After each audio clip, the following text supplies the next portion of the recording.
The winter of 1880 did not arrive like a season. It arrived like a verdict. Temperatures across the Kansas prairie dropped to 40 degrees below zero.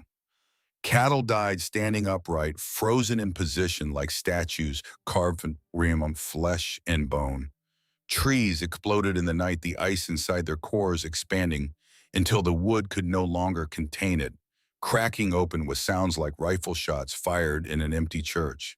Families who owned the finest homes in the county, two-story structures with glass windows, hauled in from the east, found themselves huddled beneath every blanket they possessed, watching their breath fog the air inside rooms that should have been warm. But on a hill to the north of the settlement, where the land looked deader than anywhere else, there was a wooden door half buried in the slope of a hillside. And behind that door, a 16-year-old girl slept with flushed cheeks and warm fingers, one hand resting on the round of her belly, a single candle burning low on a stone shelf beside her. Her name was Harriet Greystone. Everyone in Broken Creek had predicted her death. 8 months earlier, she had walked into town with nothing but a canvas pack on her back and $15 sewn into the lining of her skirt. Harriet had not always been the kind of person who could sleep through a killing winter. She had been not so long ago a girl who was afraid of the dark, who flinched at thunder, who woke in the middle of the night convinced that she had done something wrong without knowing what it was. Those fears had been given to her carefully over many years by people who called themselves her family. Her mother died of typhoid fever when Harriet was 6 years old. She remembered almost nothing of her, only the smell of lavender and the sound of a low voice singing something she could never quite recall when she tried. Her father remarried when she was 8. His new wife was not a cruel woman, not in any dramatic way that would have given Harriet a clean story to tell. She was simply a woman who had her own children and a limited amount of attention, and Harriet fell outside that limit with a kind of mathematical precision that left no room for argument. She learned to take up less space. She learned to need less, ask for less, expect less. She learned that the safest thing she could do in any room was to be the last one noticed. 3 summers changed that. 3 summers when her father, perhaps feeling the awkwardness of a house where one child did not quite fit, sent Harriet south to New Mexico to stay with grandmother Agatha. Agatha was not her grandmother by blood, but by the stubborn logic of a woman who had decided the girl needed someone and appointed herself to the position. She was 70 years old, built like a length of oak root, and she lived in an adobe house she had helped build with her own hands on a piece of land that nobody else had wanted. The walls were 18 inches thick, packed earth and straw and patience.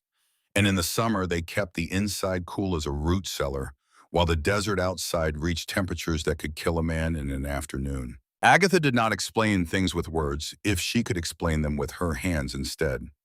She pressed Harriet's palm flat against the outer wall of the house one July morning when the air was already shimmering. The stone was cool to the touch, almost cold. Harriet looked up at the old woman confused. "The earth remembers," Agatha said.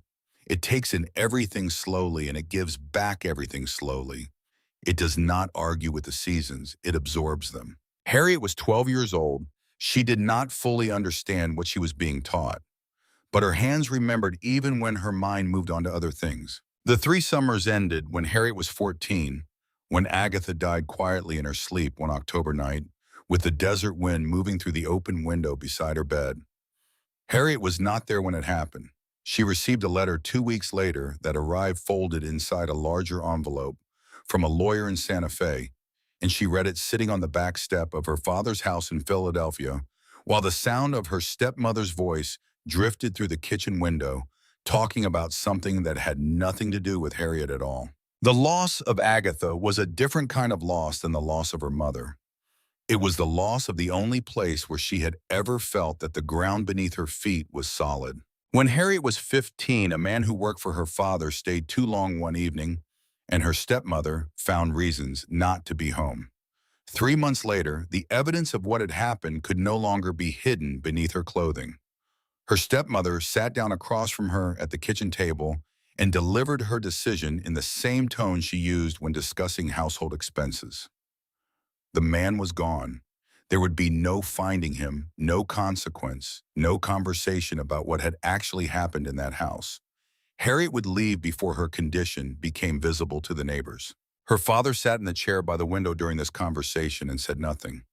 In 30 years of living, Harriet would come to understand that his silence was the cruelest thing she had ever witnessed, not because he hated her, but because he simply chose the easier life. She left Philadelphia on a morning in March with her canvas pack, her $15 a Bible that had belonged to Agatha, and a letter from her stepmother that she read once while sitting beside a road outside of Columbus, then folded very carefully and placed back in her pocket.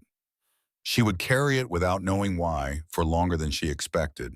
She arrived in Broken Creek, Kansas on a Tuesday in June of 1880 after 3 weeks of walking and riding in the backs of wagons driven by strangers who mostly did not ask questions. The town was perhaps 200 people arranged around a single main road of packed dirt. On one side stood the established homes, the two-story houses with proper windows and kitchen gardens and the particular confidence of people who had arrived first and arranged things to their liking. On the other side, farther out, were the claims that were still being worked, the land that had not yet decided what it wanted to be. The general store sat at the center of it all. It was the post office, the gathering place, the court of informal opinion.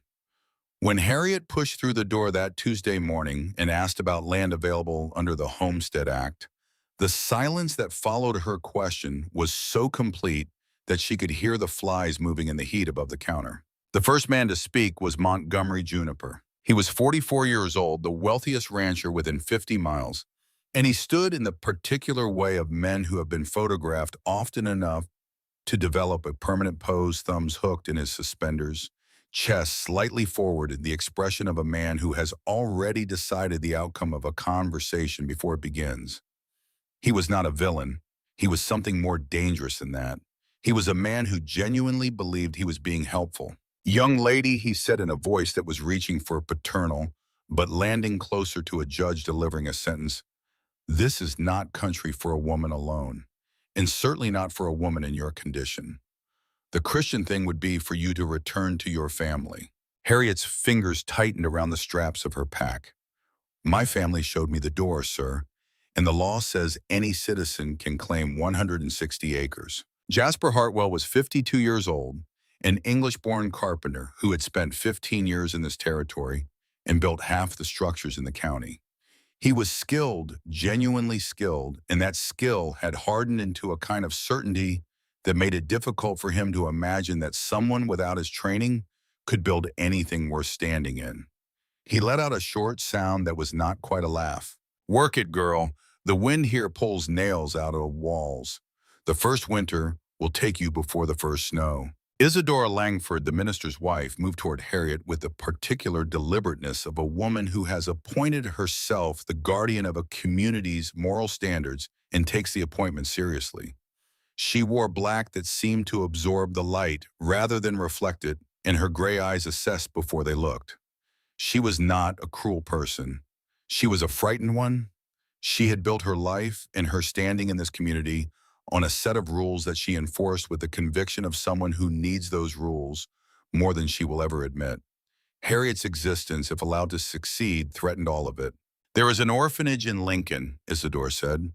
"You can surrender the child to decent people and begin again with a clean name." Harriet felt something harden in her chest that had been forming for weeks, since before she ever reached Broken Creek. It was not anger exactly. It was something older than anger, something she recognized from the summer mornings in New Mexico when Agatha had pressed her small hand against the cool adobe wall and said the earth does not argue with the seasons. "Thank you for your concern," Harriet said. "I'll be staying." The three of them exchanged a look that required no words. It said plainly as a posted sign, "This foolish girl will not survive October." What happened next required both courage and a document. On her third day in Broken Creek, Harriet walked to the land office to file her claim. Behind the desk sat Deputy Silas Briggs, 40 years old, with the particular combination of a badge and an informal arrangement with the most powerful man in the county that made him something more complicated than a simple official. He was not dishonest in any dramatic way. He simply understood whose interests it was useful to serve. He placed her filing without reading it. The Homestead Act requires claimants to demonstrate genuine capacity to work the land, he said. A single woman in your condition raises questions I have a responsibility to evaluate. He asked about farming experience. He asked about financial reserves. Then he asked the question he had been building toward all along.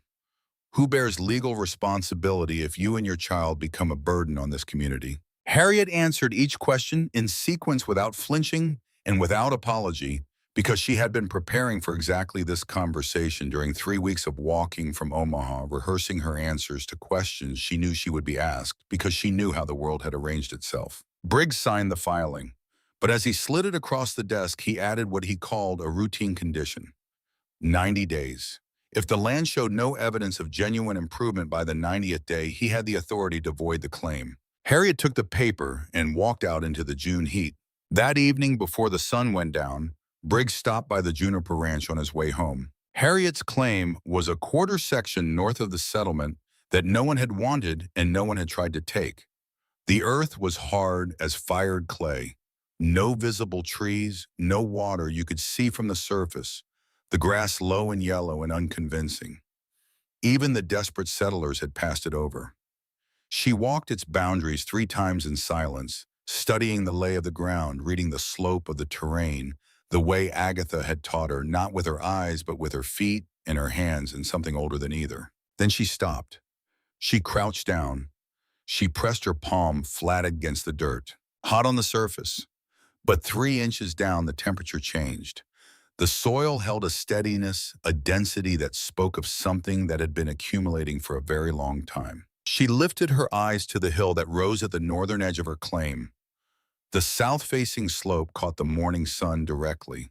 The hillside was steep enough to dig into horizontally, not down like a well, but inward like a burrow, and the orientation would let every hour of winter sunlight press against the door like a hand offering warmth. Agatha's voice came to her clearly, the way the old woman's voice always arrived, not as memory exactly, but as understanding. The earth takes in everything slowly and gives back everything slowly.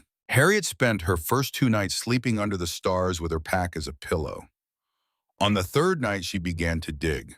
The work took 3 weeks. She dug in the mornings when the earth was coolest, rested during the worst of the midday heat, and returned to the hillside until the dark made it impossible to tell dirt from shadow. Her hands, which had been soft despite the poverty of her recent months, became something else entirely. Blisters formed, burst, and calloused over. Her fingernails broke to the quick. The muscles of her back burned each night with a fire that barely let her sleep. But the shelter grew. The space she carved out measured 4 meters wide by 6 meters deep, with a ceiling height of 2.5 meters at the center where the grade of the hill was tallest. She oriented the entrance to the south, protected from the northern wind that her neighbors described as a living knife in winter. Here is what Harriet knew, passed to her through Agatha, passed to Agatha through the people who had built adobe homes in the desert long before anyone from the east arrived to explain how buildings ought to work. Below 1 meter of depth, the earth maintains a nearly constant temperature throughout the year. In summer, when the surface reaches over 100 degrees, the deep soil stays cool. In winter, when the air above drops to 30 below zero, the earth below remains just above freezing. It does not create warmth. It stores warmth the way a great stone jug stores water, slowly absorbing and slowly releasing, indifferent to argument, immune to urgency. She reinforced the walls using a technique Agatha had demonstrated with her old hands in the adobe yard, mixing clay-rich mud with cut grass from the prairie and applying it in layers to the packed earth surface. When it dried, it formed a surface hard as plaster, resistant to moisture, smooth enough to run your hand along without catching. For the roof, she dragged timber from a creek 3 kilometers distant, 1 piece at a time, a rope around her waist, each round trip taking 4 hours. She set the timbers across the excavated space, overlaid them with dense brush, spread her single piece of waterproof canvas above that, and topped everything with 60 centimeters of living prairie, sod roots, and all. The floor she paved with flat stones carried from the same creek a surface that would absorb the warmth of any fire lit above it and release it steadily through the night. For heat, she purchased a dented iron barrel from the blacksmith.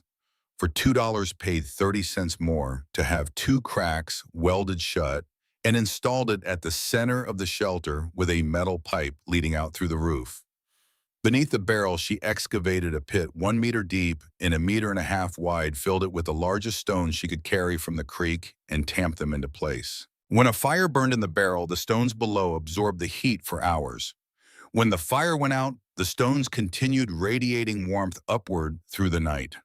She would need to feed the fire twice a day. The stones would handle everything between. The entrance door she built from packing crates the storekeeper sold her for $1. It opened inward deliberately so that the pressure of winter wind would press it tighter into the frame rather than tear it open. Two small window openings, each the size of a family Bible, she covered with paper soaked in rendered fat and stretched over wooden frames. They admitted diffuse light and blocked wind.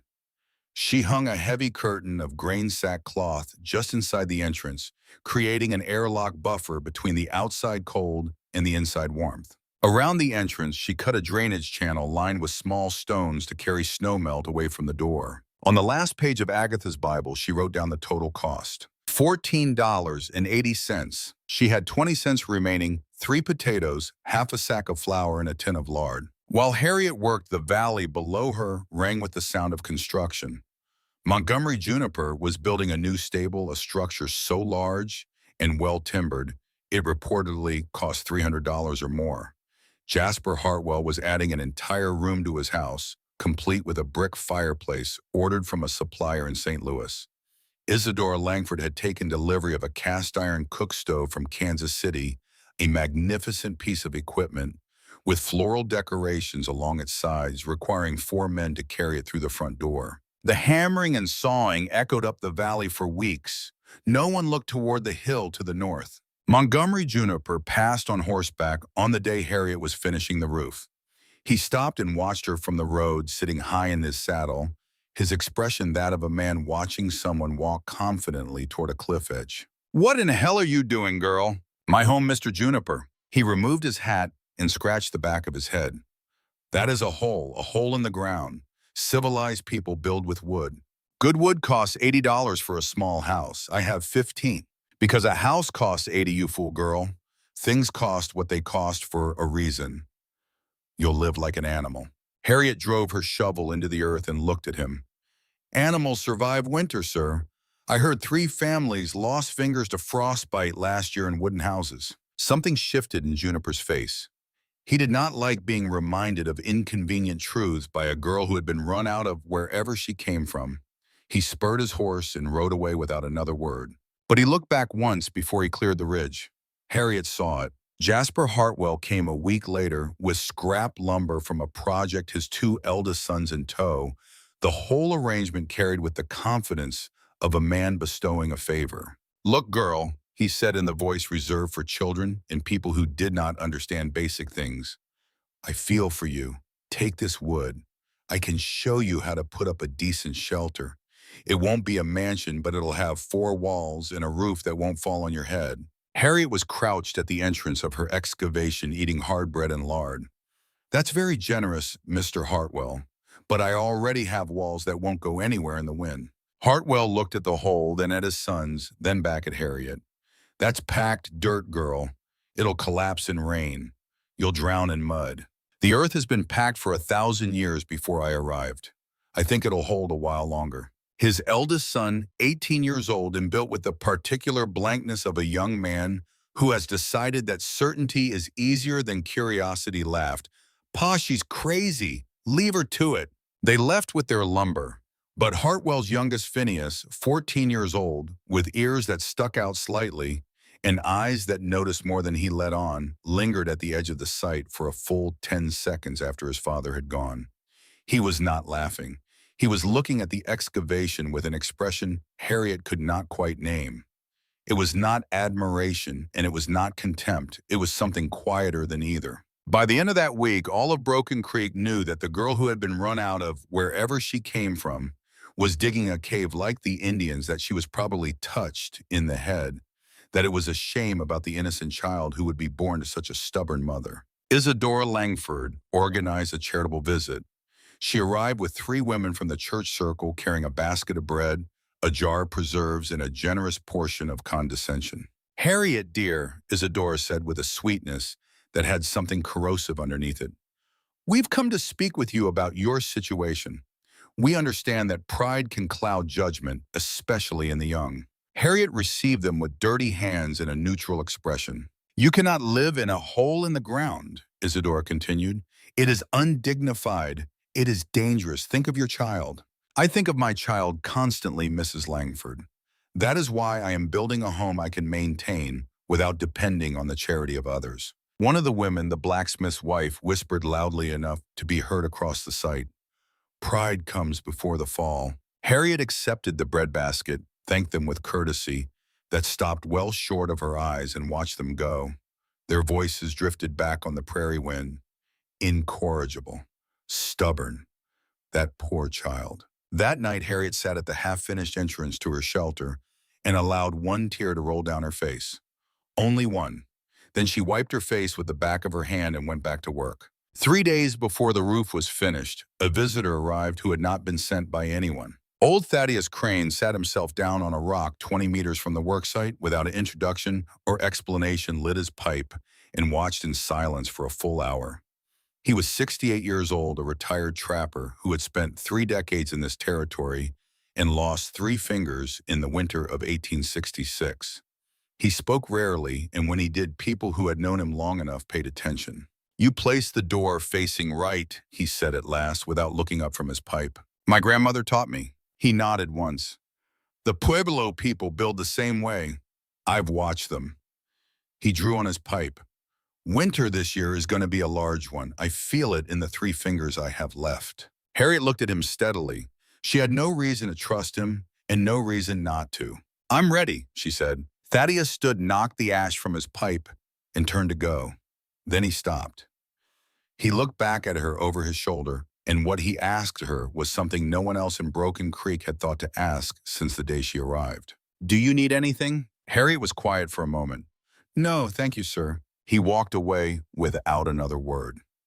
The next morning, a bundle of dried medicinal herbs was tied to the handle of her door. She finished the shelter in the first week of September 1880, when the leaves of the few cottonwoods along the creek were beginning to tremble with yellow. She stood before her packing crate door and looked at the mound of earth and grass that was her roof, and she felt something she did not have an exact word for. It was not pride, though it was close. It was sufficiency. It was independence purchased with blisters and a burning back. That night, she slept for the first time under her own roof on a straw mattress, stuffed inside a hand-sewn cover, and the silence inside the shelter was unlike any silence she had known on the open prairie. It was a gathered silence, a held silence, dense and warm, like being cupped in the palm of something enormous and patient. No wind, no wood fighting itself in the cold, only the occasional sound of a field mouse moving in some corner and her own breathing. For the first time since her stepmother had closed a door in her face in Philadelphia, Harriet Greystone cried not from grief but from relief. She was still there. She had made something from nothing, and whatever came next, it would have to come to her on her own ground. Down in the valley, the hammering continued. Montgomery Juniper's new stable rose beam by beam. Jasper Hartwell's imported fireplace was mortared into place. Isadora Langford's cast-iron stove gleamed in the kitchen of the minister's house. The sounds of construction rang through the warm September air with the confidence of people who had decided the future and could afford to build it. On the hill to the north, a thin column of smoke rose from a pipe no taller than a fence post, straight and steady in the still evening air. Old Thaddeus Crane, sitting on the bench outside the general store the following morning, watched it from a distance and said to no one in particular, "The girl on the hill finished her house. Good. This winter is going to need that house." Nobody asked him what he meant. The letter had been in her pack for 6 months. Harriet found it on the night of December 21st while doing her final inventory before the storm. She was not looking for it. She had told herself she had forgotten it was there.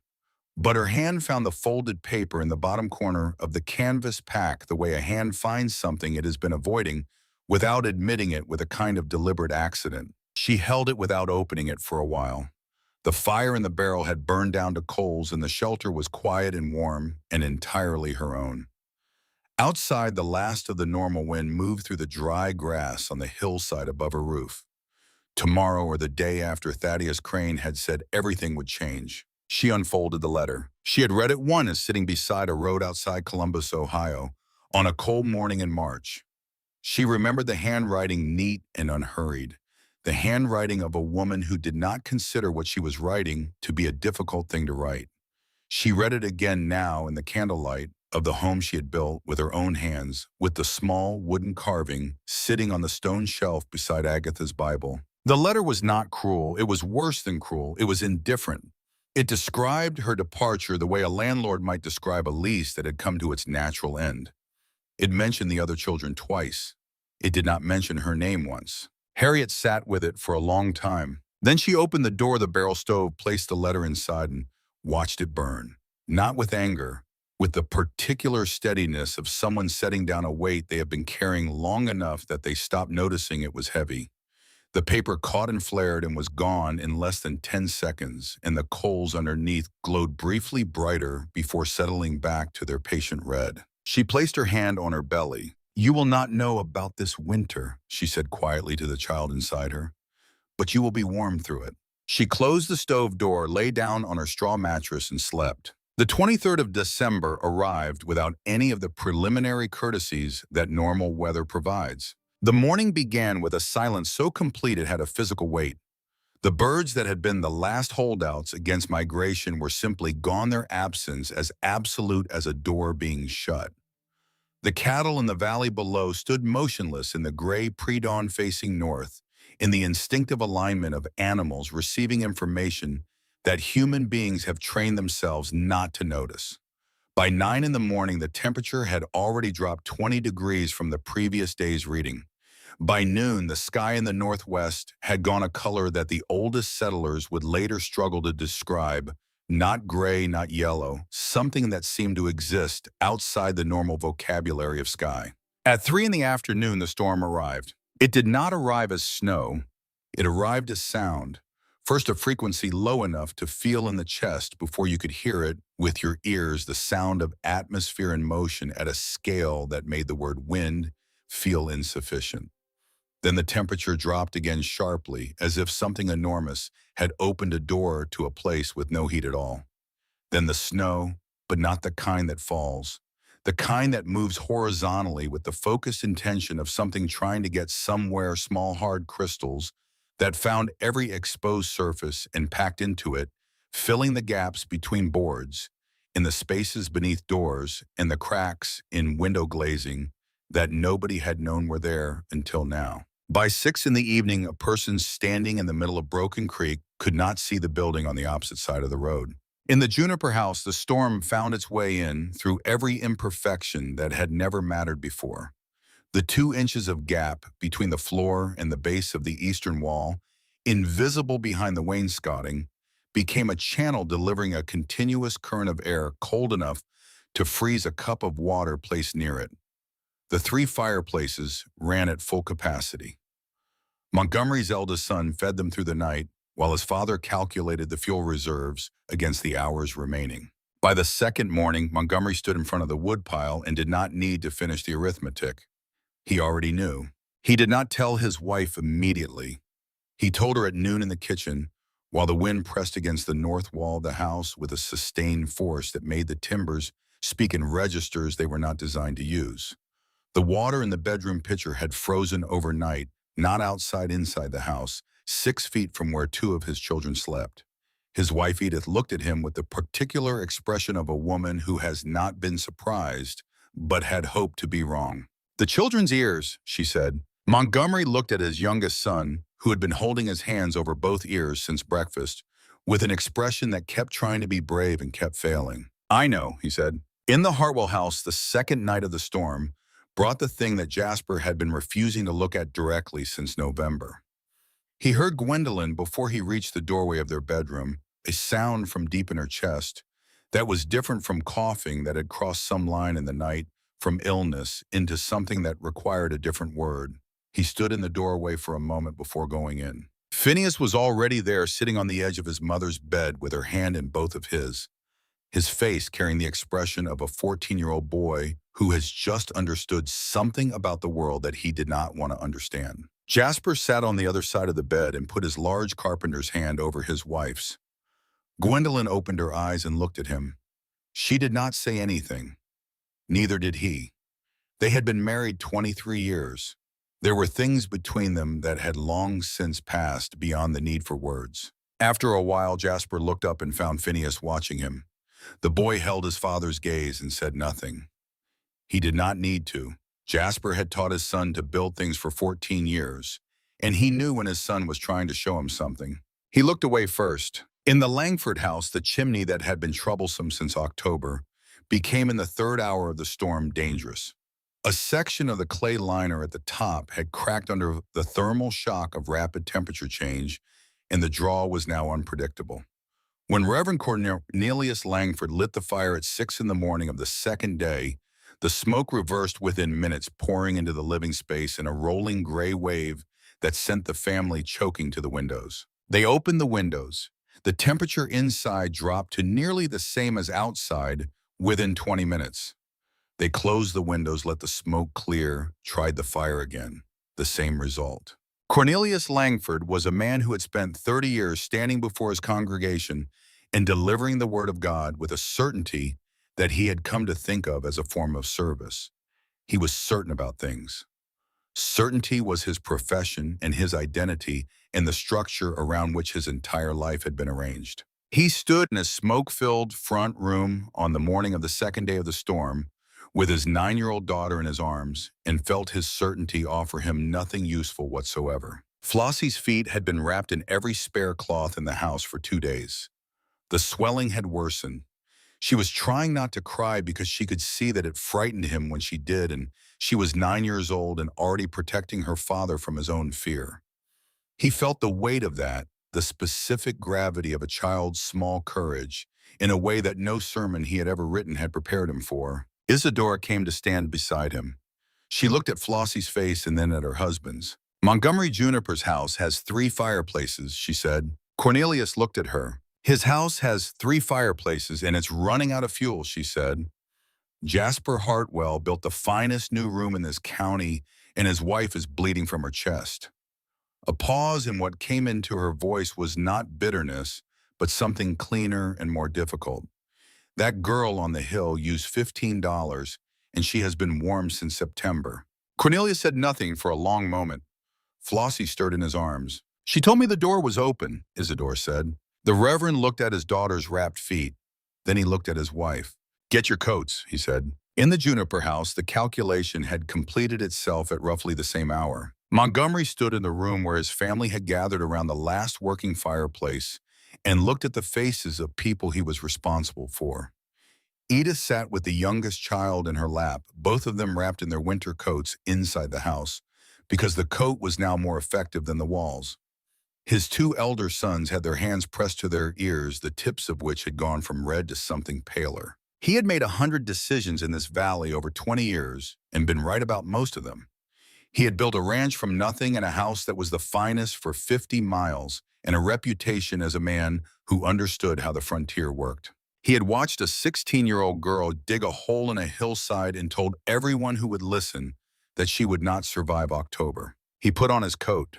We're going to the hill, he said. That was all. He did not explain or justify or qualify. Edith stood immediately practical in the way she had always been practical in the moments that mattered. His sons followed.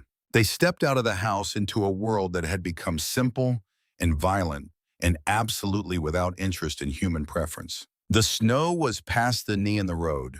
The wind drove the crystals horizontally with a force that turned exposed skin to pain within seconds. They moved in a line, each person holding the shoulder of the one ahead, navigating by the slope of the land rather than anything visible, because visibility had ceased to exist. The storm paused. It paused for what Thaddeus Crane would later call 20 minutes, though it felt both shorter and longer than that. The wind dropped from its killing intensity to something merely brutal. The horizontal snow became vertical snow. The air cleared enough to see 50 meters in any direction. Montgomery Juniper stopped walking. From the north-facing slope of the hill above the settlement, three separate groups of people were converging on the same point from three different directions, none of them aware of the others until this moment of accidental visibility.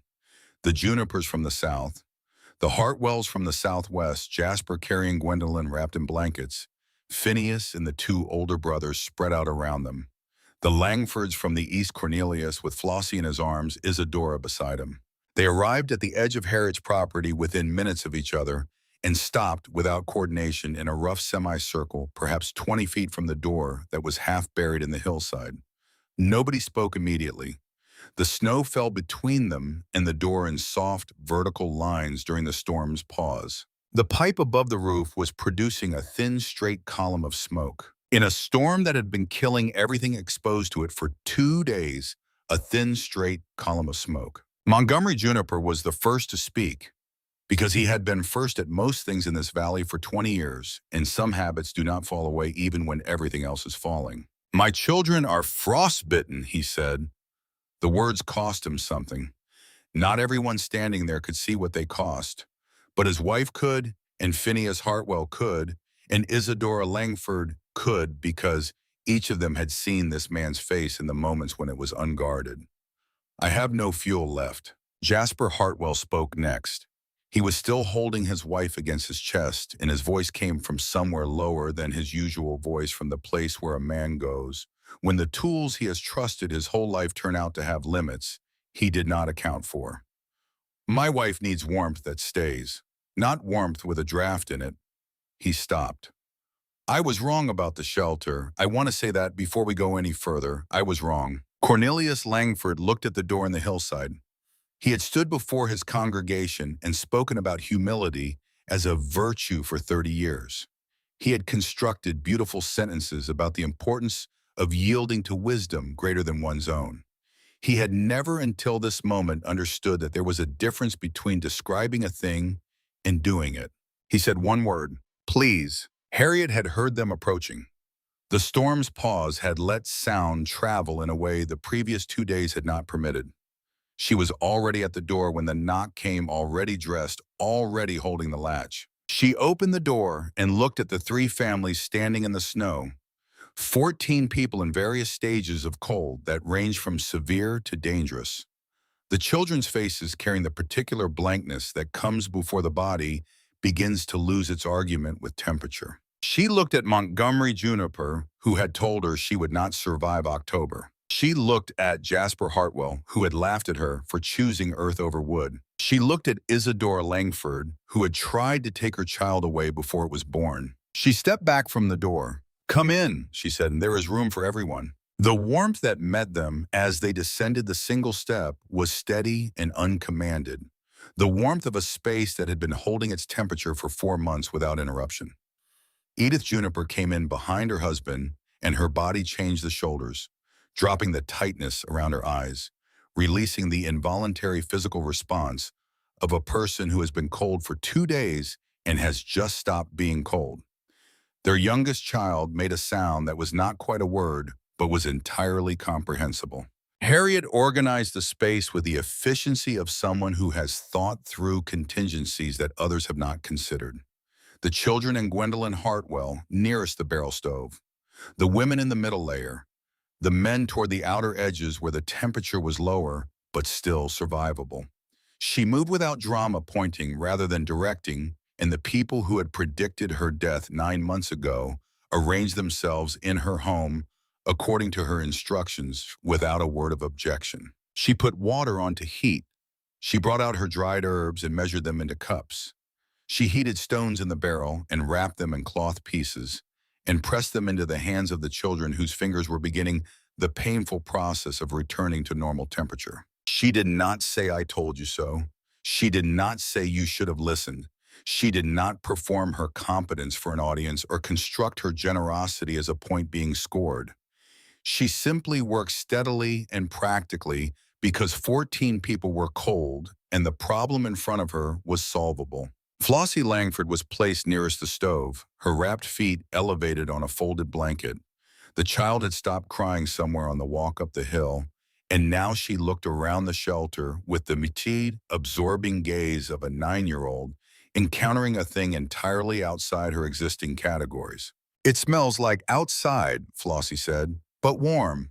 "That's the earth," Harriet told her. "It always smells like itself." Cornelius Langford sat against the south wall with his back to the packed clay. He had not let go of his daughter's hand. Isadora sat beside him close enough that their shoulders touched, and he became aware of this small contact with a gratitude that surprised him. Jasper Hartwell sat on the floor with his back against the wall nearest Gwendolyn, watching the color return to her face in the steady warmth. The coughing had not stopped, but it had changed in quality, less labored, the chest working less desperately against the cold that had been compounding it for weeks.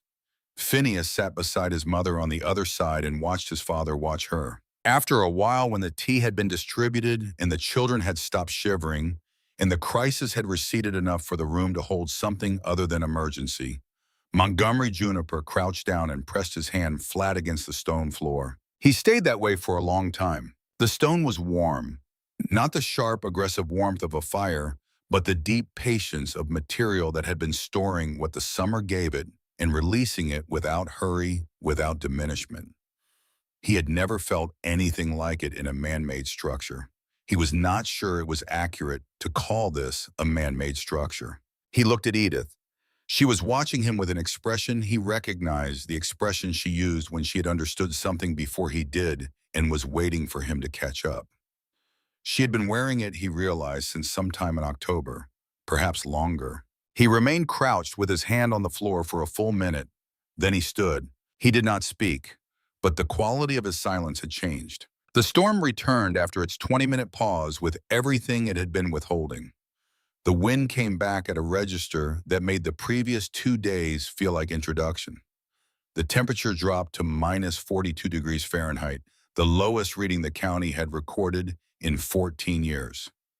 Outside the world was an undifferentiated white violence. Trees cracked. The remaining cattle in the valley died where they stood.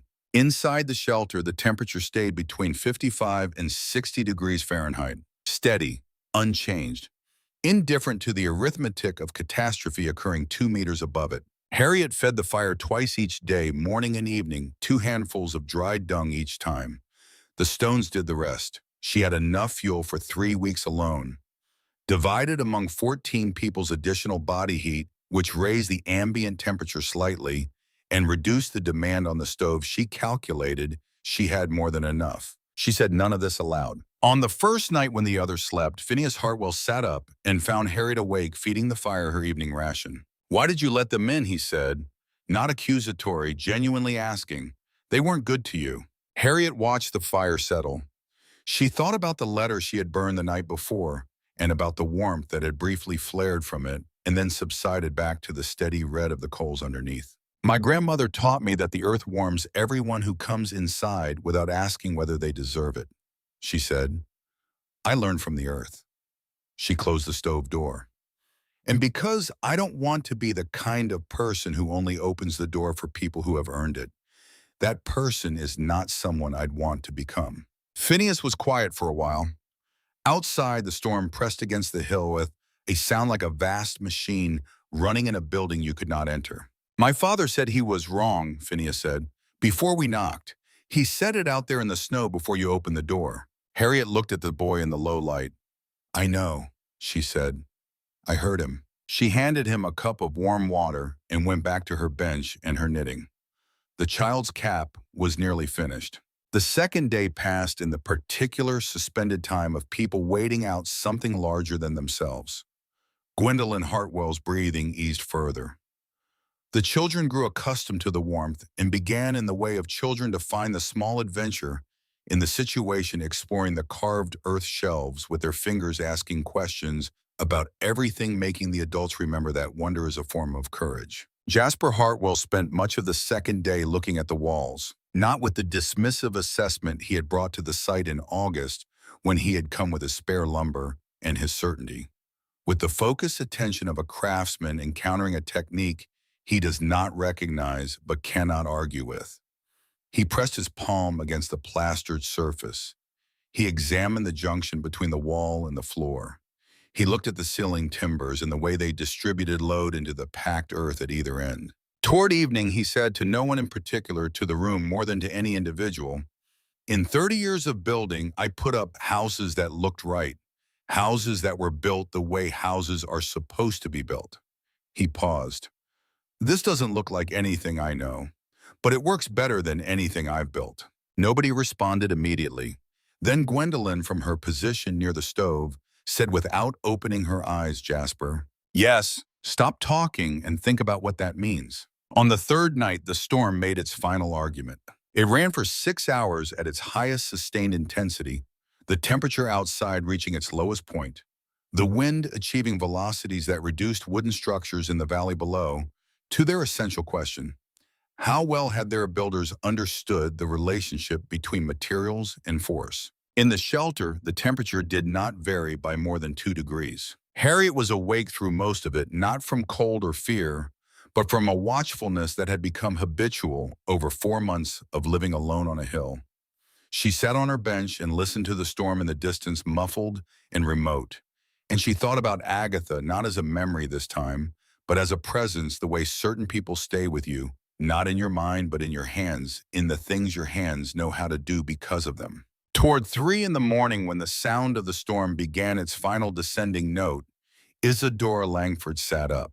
She looked at Harriet across the sleeping room. The candle was low but sufficient. Harriet looked back at her. "I wrote to the welfare office in Lincoln," Isadora said. Her voice was steady in the way of someone who has decided to say a difficult thing and has been waiting for the right moment. "About your child. Before it was born, I raised concerns about the fitness of the environment." A pause. "I also told 3 families that associating with you was a risk to their standing. That is why Cecily Webb lost 2 lodgers." The room was quiet enough that several people who were not fully asleep heard every word. "I did not do these things because I hated you," Isadora continued. "I did them because I was afraid of you. If you could succeed without any of us, without our approval, without our help, then everything we had sacrificed to earn our place here meant less than we had told ourselves it meant." Harriet was silent for a moment. "I know," she said. Isadora looked at her. "You knew. Since June. The way you said the word condition the first day. That was not about morality. That was about threat." Harriet set down her knitting. "You don't need to apologize to me, Mrs. Langford. You need to forgive yourself." Isadora said nothing for a long time. The storm outside dropped another register toward its ending. "You're 16 years old," she said finally, and the words carried no condescension. This time only the flat amazement of a woman encountering something she did not know how to classify. "I don't have anything to protect," Harriet said. "That makes things clearer." She picked up her knitting and returned to the row she had been working. The room breathed slowly around her. The stones beneath the stove held their heat. The earth held everything else. By the morning of the 4th day, the storm had finished. It did not announce its ending. The sound simply was not there anymore. The silence it left was so complete and so sudden that several people woke from it sitting up in the half-dark of the shelter with the disoriented expression of people who have been running hard and have just been allowed to stop. Harriet was already at the door. She opened it onto a world that had been remade in the night. The sky was the hard, absolute blue that only appears after weather of real conviction, a blue with no compromise in it. The sun on the snow was painful. The valley below was buried to the windowsills. The only sound was the settling of snow in the branches of the creekside cottonwoods, a soft, intermittent sound like someone slowly turning pages. She stood in the doorway and breathed cold air that was for the first time in 3 days still. Behind her, 14 people began to wake up. They came out of the shelter the way men come out of a mine after something has shifted underground, careful with their first steps, testing the solidity of the world they were returning to. The snow was thigh-deep in the low places and knee-deep on the exposed hillside, packed hard by 3 days of sustained wind into a surface that held weight without giving. The sky above was the kind of blue that has no patience for ambiguity. The sun, still low in the southeast, threw long shadows across the white that made every small rise in the terrain look significant. 14 people stood in the cold and looked at the valley. The juniper house was visible from the hill, its white-painted siding the same color now as everything around it, almost invisible except for the dark rectangles of its windows. The glass in 3 of those windows had developed cracks overnight from the thermal stress of outside cold pressing against inside warmth that had long since given up the contest. The new stable Montgomery had built at considerable expense over the summer had not survived. One wall had buckled under the weight of accumulated snow, and the roof had followed. Several dark shapes in the white field beside it indicated the cattle that had been inside. The Hartwell house was intact but visibly damaged. The addition, the fine new room with its imported fireplace that had cost more than Harriet's entire shelter to build, and had spent the winter working against the family rather than for them, had lost a section of roof at the junction where new construction met old. The gap was visible from the hill as a dark line against the snow-covered surface. The Langford house had lost part of its main roof where the snow load had distributed unevenly over the compromised chimney area. And on the hillside where they stood, Harriet's shelter presented to the world exactly what it had presented before the storm began. A wooden door, a metal pipe, a slope of snow that looked like every other slope of snow on the hill because the roof beneath it was indistinguishable from the terrain around it, which had been the point from the beginning. Nobody said anything for a while. Montgomery Juniper looked at the wreckage of his stable for a long time. He had built that stable with the same confidence he had brought to every other enterprise in this valley, the confidence of a man who had been right often enough to stop questioning whether he might be wrong. He thought about the cattle that had been inside it. He thought about what 3 days with an adequate shelter would have cost him compared to what 3 days without one had cost him, not just in animals and lumber, but in the faces of his children holding their ears in a room where the fire was losing its argument with the walls. He turned to Harriet. She was standing at the door of her shelter, her coat pulled around her, watching the valley with the expression of someone who is doing arithmetic that has nothing to do with numbers. Montgomery Juniper extended his hand. It was not the handshake he used at business dealings, the firm, assertive grip of a man establishing his position in a transaction. It was the handshake of someone who has set a position down and is reaching across the space it used to occupy. Harriet looked at his hand, then at his face, then took it. He held it a moment longer than a greeting required. "I owe you more than a handshake," he said. "You owe me nothing, Mr. Juniper. I told this entire town you would be dead by October."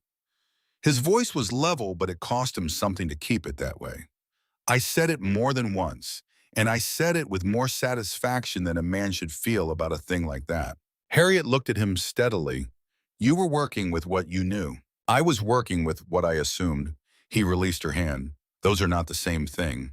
I understand that now." Jasper Hartwell set his wife down carefully on the bench that someone had thought to bring outside a gesture of such practiced attentiveness that it was clear he had done this for Gwendolyn in many different circumstances over many years. He straightened up and looked at the shelter for a long moment, the way he looked at construction.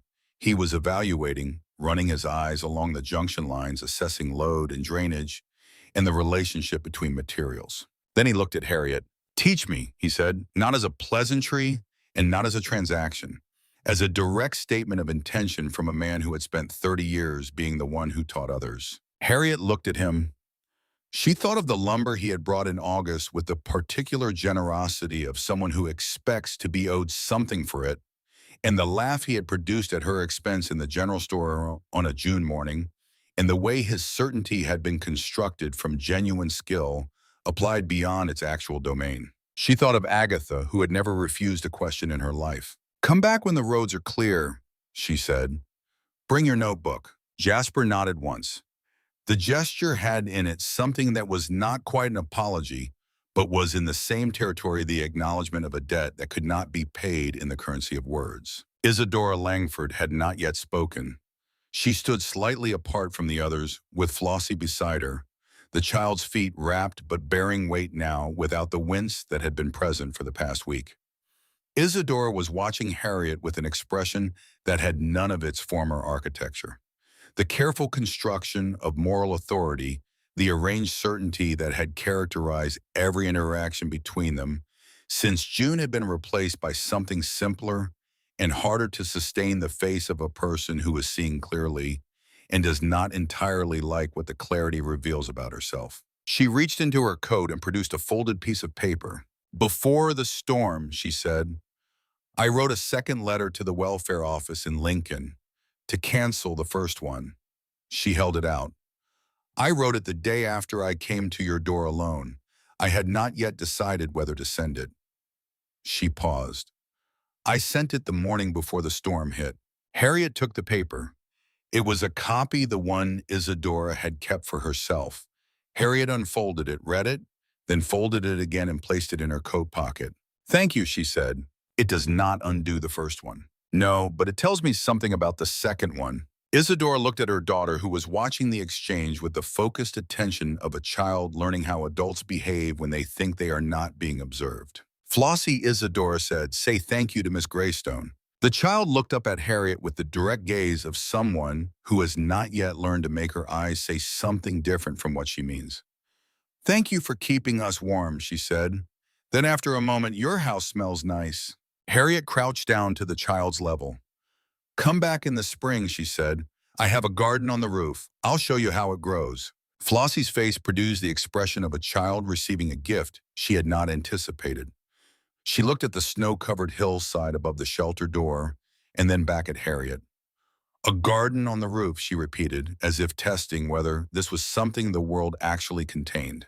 "A very good one." They departed in the late morning, the three families making their way back down the hill through the deep snow toward their damaged houses and the work that waited there. Harriet stood at the door of her shelter and watched them go. Thaddeus Crane appeared at the edge of the property at some point in this process, as he had a way of appearing from no particular direction and without apparent transition, simply present in the landscape where he had not been a moment before. He stood beside Harriet and watched the figures moving through the snow below. "I put no money on any of them surviving that storm in their houses," he said. "They didn't," Harriet said. "They survived it in mine." Thaddeus was quiet for a moment. "That is a thing worth noting." "Did you know they would come here?" "I knew it was possible. I asked if you had room because I wanted to know if you would make room." He looked at her sideways. "You said yes before you knew who it would be." Harriet had not considered this until he said it. She thought about it for a moment. "I think I always knew who it would be." Thaddeus produced a sound that was his version of a laugh, brief and dry and carrying genuine warmth underneath. He put his hat back on and walked away down the other side of the hill, and Harriet went back inside to tend her fire and wait for the roads to clear. April came in the way of Kansas Springs with argument. Cold mornings and warm afternoons, the land unable to commit green pushing up through brown in the stubborn, incremental way of things that intend to arrive regardless of whether they are welcome. The creek rose with snow melt and then subsided. Mud was everywhere, the particular mud of Prairie Spring that has opinions about your boots and intends to express them. Harriet's child was born on a Tuesday morning in the middle of the month in the shelter on the hill, with the last of the spring cold pressing against the outside of the door and the interior holding at its customary warmth, as if seasons were a matter of negotiation that it had already settled. Edith Juniper and Gwendolyn Hartwell served as midwives, having reached an arrangement between themselves some weeks earlier without consulting anyone. Gwendolyn had recovered fully from the lung illness that the winter had made worse. The recovery had been steady once she was removed from the drafts and the smoke and the cold that had compounded the condition. Through November and December, Jasper had spent most of January quietly reconstructing his understanding of what had made her sick, not from guilt, because guilt was not a productive use of materials, but from the craftsman's need to understand where a design had failed. The child arrived with red hair, the precise color of a coal fire, and lungs that made their opinion of the world known at considerable volume. Harriet held him and felt something settle in her that had been in motion since Philadelphia, since before Philadelphia, since the particular morning of her 15th year, when everything had changed direction without her permission. She named him Jarvis. Reverend Cornelius Langford, who had come to the hill with his wife to wait outside the shelter during the birth, understood, without being told the meaning behind the name. its implication that judgment belonged to something larger than any single person's certainty. He sat on a rock outside and said nothing, which was, Harriet would later reflect, the most honest sermon he had ever delivered. When she was ready to receive visitors, Montgomery Juniper came up the hill with a cow.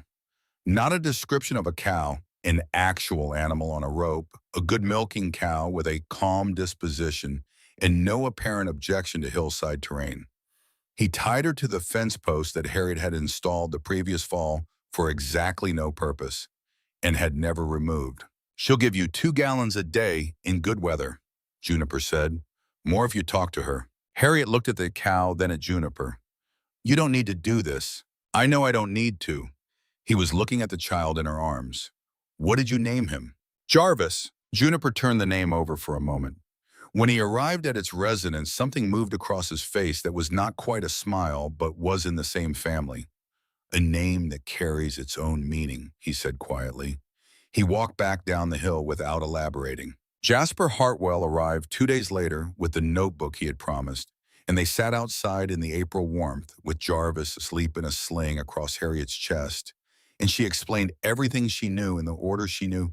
It's starting from the principles that Agatha had given her and moving toward the applications she had invented or adapted on her own. Jasper wrote in the careful hand of a man who was used to reading his own notes at a later date and wanted them to be legible. He asked good questions, better questions than she had expected, questions that built on each other and arrived at places that neither of them had fully articulated before. She found herself understanding her own methods more clearly for having to explain them the way teaching always works on the teacher as much as the student. Toward the end of the afternoon, Jasper set his pencil down and looked at the shelter entrance, then at the surrounding hillside, then at the valley below where his own house sat with its patched roof and its humbled chimney. In 30 years, he said, I built structures that expressed what I knew.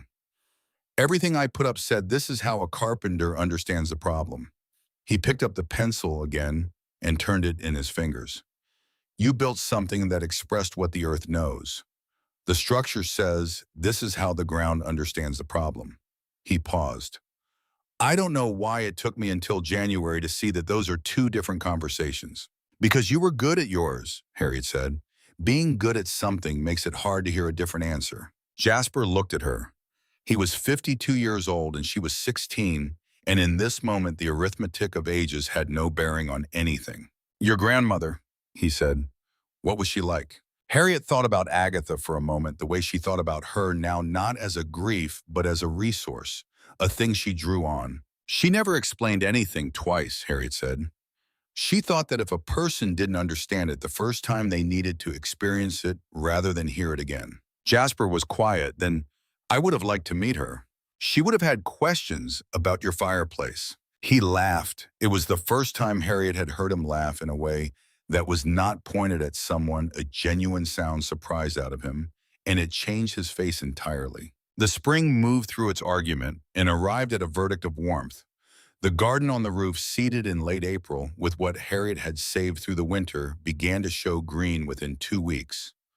By June, it was producing ahead of anything comparable in the valley below. Flossie Langford came to see it on a Saturday morning in May, led up the hill by her mother, who had developed the habit of visiting on the first Saturday of each month.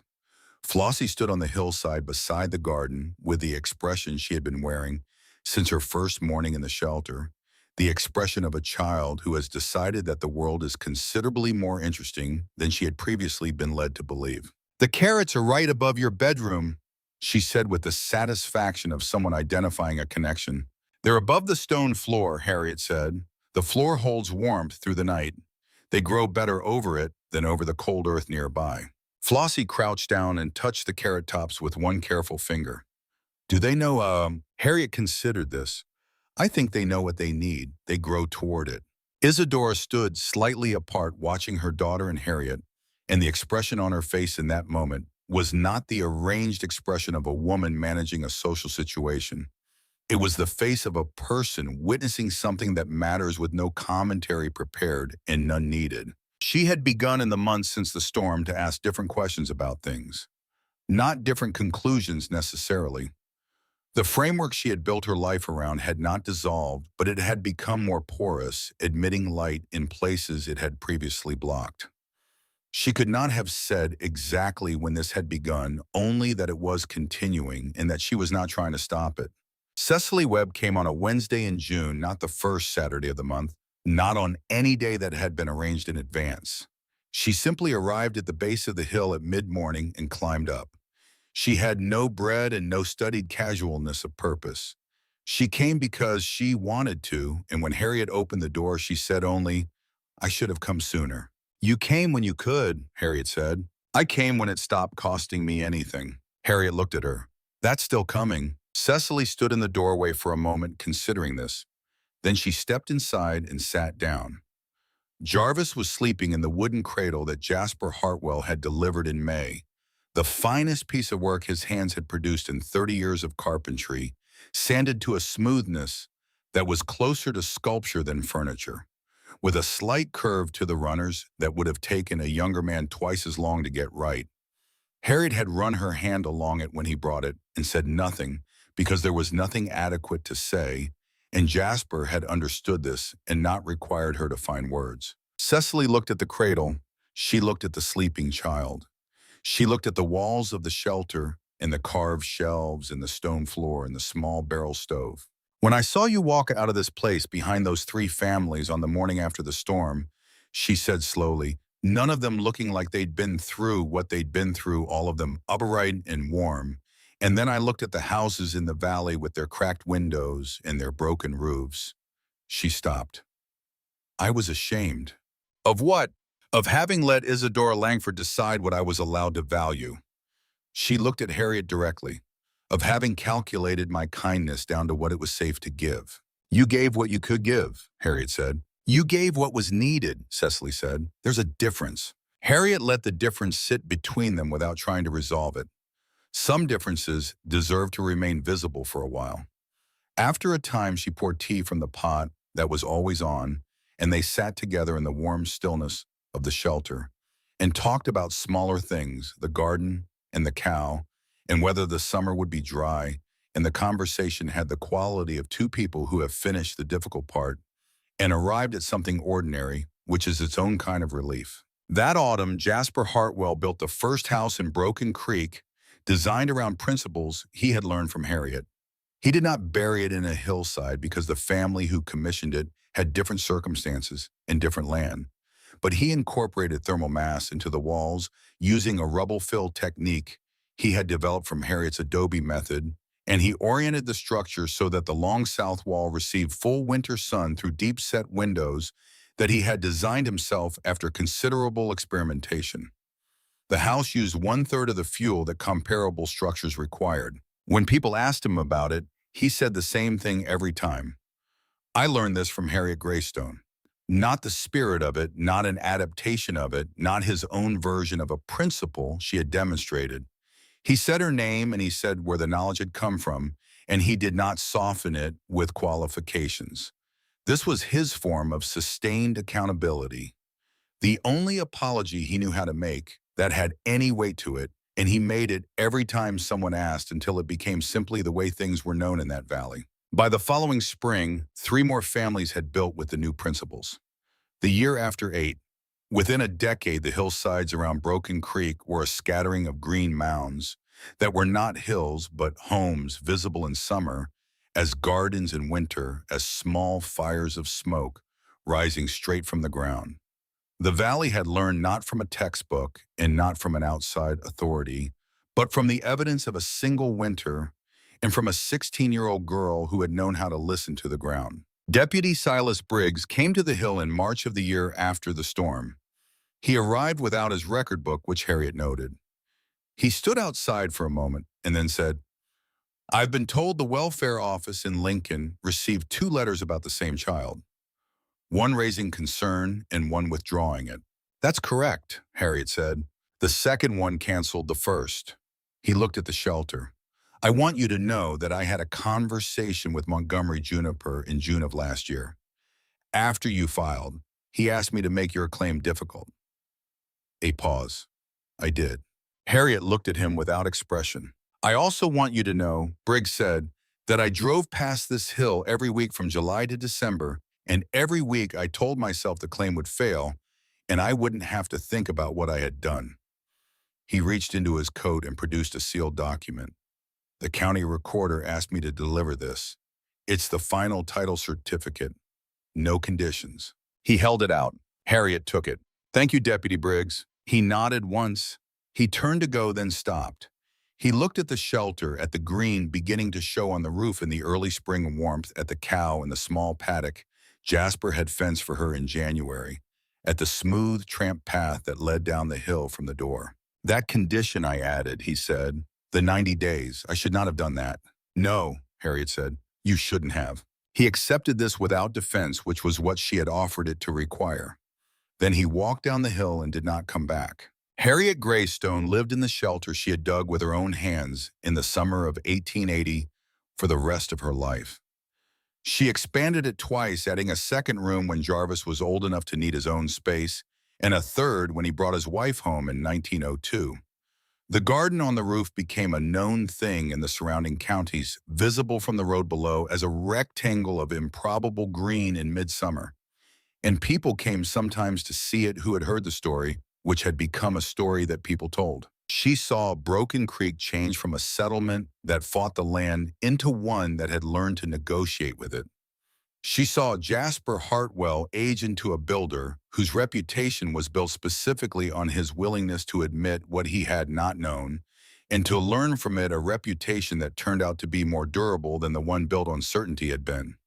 She saw Phineas Hartwell become an architect in the true sense, a man who understood both the mathematics of structure and the philosophy of it, who named his most significant building, Greystone House, not as a memorial, but as an acknowledgement that knowledge has a source, and the source deserves to be named. She saw Jarvis grow from the red-haired child who had announced himself to the valley on a Tuesday morning in April, into a man who had her eyes and Agatha's way of understanding the ground beneath his feet. She watched him learn and she watched him teach, and sometimes she watched him put his hand flat against the earth in the absent, attentive gesture she had learned from Agatha, and she felt the thing that cannot be named, only recognized the feeling of something being passed forward. She lived to 74. The autumn of her last year was the color that Kansas autumns become in October, when the light flattens and goes gold, and the grass along the creek turns the amber of old honey, and the sky gets a depth to it that makes you feel that you are looking at the sky itself rather than just its surface. It was the same color it had been on the afternoon she stood before her finished door in September of 1880 and felt for the first time that she was standing on ground that was entirely her own. Jarvis sat beside her bed. He was 57 years old and had a beard that had gone gray at the edges, and he held her hand with the careful attention of a man who knows that some things, once released, do not come back. "Is there anything you want to say?" he asked. She looked at the ceiling of packed earth above her. The same ceiling, the same patient brown that had been above her through 58 winters, through the nights of cold and the nights of storm and the ordinary nights that added up to a life. Through her son's birth and his growing and the births of his children and the sounds of her grandchildren playing in the garden above her head, running across the ground. That was her roof, their weight transmitted through the sod and the timber and the stunion in small, percussive signals that she had come to recognize as joy. She shook her head. Then after a moment, she said one word, not to Jarvis. "Thank you." Jarvis waited to see if there was more. There was not. He sat with her hand in his and listened to the autumn move through the grass above the roof, the dry whisper of it, unhurried and continuous, the sound the earth makes when it is simply going about its work. She had come to this hill with $15 and a knowledge that lived in her hands. She had been told she would not survive. She had survived not because she was stronger than the winter, or harder than the calm, or better than the people who doubted her, but because she had known how to ask a different question, not how to resist the earth, but how to be held by it. The earth had held her. For 58 years, it had held her steady and warm, and absolutely without judgment, the way it holds everything that comes inside without asking first whether the thing deserves it. There are lessons that no amount of wealth can purchase and no credential can confer. They are passed from hand to hand across generations, from a grandmother pressing a child's palm against a cool wall on a July morning, teaching not with words, but with sensation, with a direct knowledge of a body in contact with the ground. Those lessons do not diminish with transmission. They accumulate, they grow forward into the futures that the teacher will never see, carried in the hands of students who will become teachers, who will press other small hands against other walls and say, listen, feel that. The earth is not your enemy. The earth is not your obstacle. The earth is the thing that was here before you and will be here after you. And if you know how to ask, if you know how to be still enough to ask, it will tell you everything you need to know about how to stay warm through any winter that come. Harriet Greystone had known how to ask. The rest was the earth's answer.